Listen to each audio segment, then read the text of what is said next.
Hello and welcome to The Daily Oz. I'm Lucy Tassell. I'm Zara Seidler. Earlier this week, India fired missiles at Pakistan, reigniting a long-simmering conflict over a disputed region in the Himalayas. Pakistan said India's strikes killed at least 31 people, mainly civilians, and that it's considering it an act of aggression. Today, we'll explain the history of Kashmir, the region at the centre of this conflict, and what has brought on the latest hostilities. Lucy, a lot of our audience have been DMing us and asking us to explain what is happening in Kashmir as it pertains to India and to Pakistan. Now, this is one of those topics that is extremely complicated and has a lot of history behind it. But I think a good way to understand this is to first go through the headlines that everyone will have been seeing this week and then to step back and understand the context. So why don't we start with the most recent events first? So the headlines our readers would have seen would have started about 2 weeks ago. That's when gunmen opened fire on tourists visiting Pahalgam, a town in the Himalayas, killing at least 26 people. Pahalgam is in Kashmir. That's a region that borders India, Pakistan and China.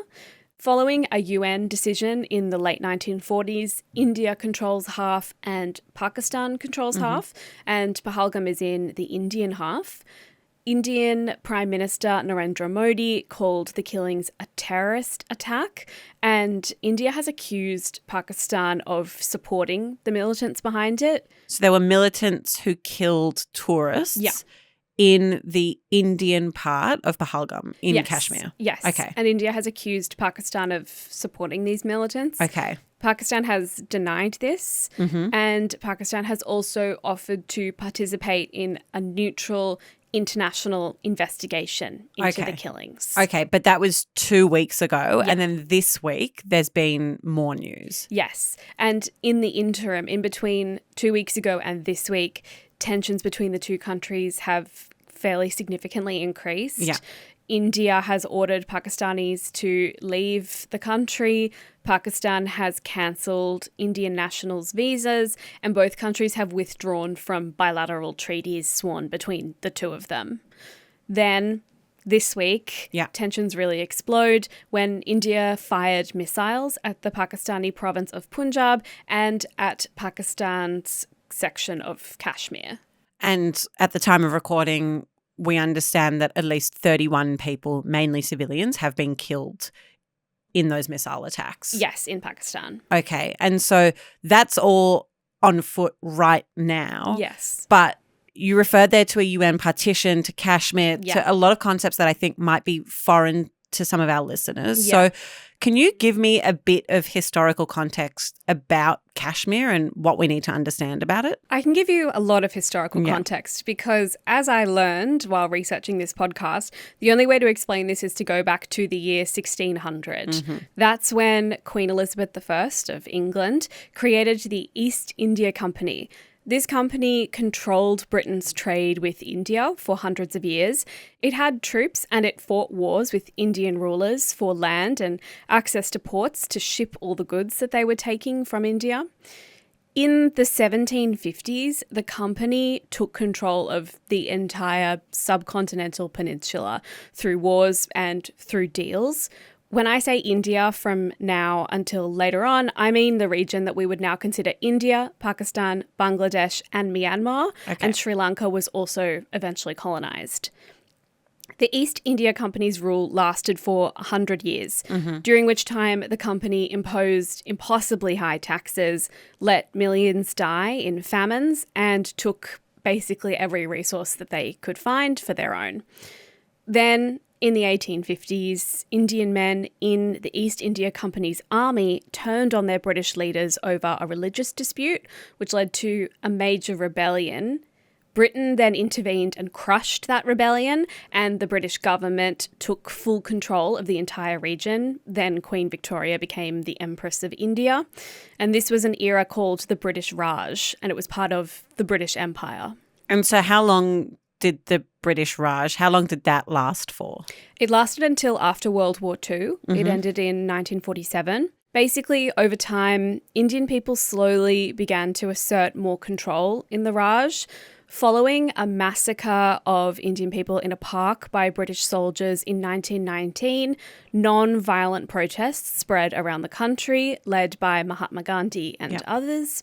Following World War II, the British government, Indian nationalists, primarily Hindu, and a Muslim political group negotiated India's independence from Britain. The upshot of these negotiations was that the region was split into Hindu-majority India and Muslim-majority Pakistan, a process called partition.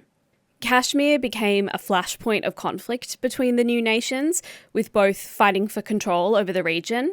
The UN then intervened, and the area was split into Pakistani control in the north and Indian control in the south. Okay. As we know, though, that was not the end of the conflict. More conflicts have followed, driven largely by religious tensions by the Muslim majority in Pakistan, the Hindu majority in India. The two countries have gone to war in 1965, 1971 and 1999 over the region. And then there's another conflict in 1984 that's over a glacier in Kashmir. There was a ceasefire in that conflict in 2003, but it's not really considered to be over. Mm-hmm. Tensions between the two countries have remained extremely high, so much so that actually during a recent international cricket competition called the Champions Trophy, which was hosted by Pakistan, India refused to play games in Pakistan. And so India played its games against a bunch of different countries, including Pakistan, in Dubai. And Pakistan also won't play in India, even if they're playing against India at these international level competitions. So that kind of tells you where the tensions were at earlier this year as we head possibly towards another war. Hi, I'm Zara. I'm the co-founder of thedailyaus, and we started this company because we think news can be done differently. If you agree, you can hit subscribe. It's the best way to help us grow. Now, back to the video. Okay, so let me just recap. So Kashmir has been partitioned by the UN into two parts, one part being controlled by India, the other by Pakistan. Mm-hmm. And there have historically been tensions, conflicts, and it is that region right now that is at the centre of renewed hostilities. Yes, because that's where the massacre of tourists by a militia took place, and that's India has accused Pakistan of backing this militia, which Pakistan has denied. Okay, and so that incident took place 2 weeks ago. Yes. And then this week we saw India fire missiles into Pakistan. Yes. What's been the fallout since then? Yeah, so immediately after the missile firing, India's embassy in Washington, D.C. released a statement defending its actions. It said it launched the attack after Pakistan failed to, quote, take action against the militants responsible for the earlier attack. Again, they are saying that Pakistan was involved. Yeah. They maintained the missile strikes were, quote, focused and precise and did not hit any civilian, military or economic targets. Al Jazeera and Reuters reported on Thursday that India had bombed multiple mosques. So that's international reporting that hasn't been confirmed by either side. And then what has Pakistan's response been? Yeah. Pakistan said the initial round of strikes killed at least 31 people, primarily civilians. It also said it had shot down a few Indian Air Force planes. In a statement, Pakistani PM Shehbaz Sharif called the attacks cowardly and said, quote, a resolute response is already underway. India now says Pakistani attacks have killed at least 15 civilians in the part of Kashmir that it controls. What have the international responses to what we're seeing unfold been? What have we heard, for example, from the UN say? So the UN Secretary General Antonio Guterres urged both countries to show restraint. He said, quote, the world cannot afford a military confrontation between India and Pakistan. That global language saying the world can't afford it is probably inspired by the fact that both India and Pakistan have nuclear weapons. I was going to ask, because so many of the DMs that we received asking us to explain this have asked, are we on the cusp of another world war? And is it because of the nuclear capability of both of these countries that there is a suggestion that this could escalate to that level? That has certainly been mentioned in a lot of the reporting that I've seen. But I will also say that Russia has nuclear warheads and it has been at war with Ukraine for 3 years. And there's been zero suggestion that they are going to deploy major nuclear warheads.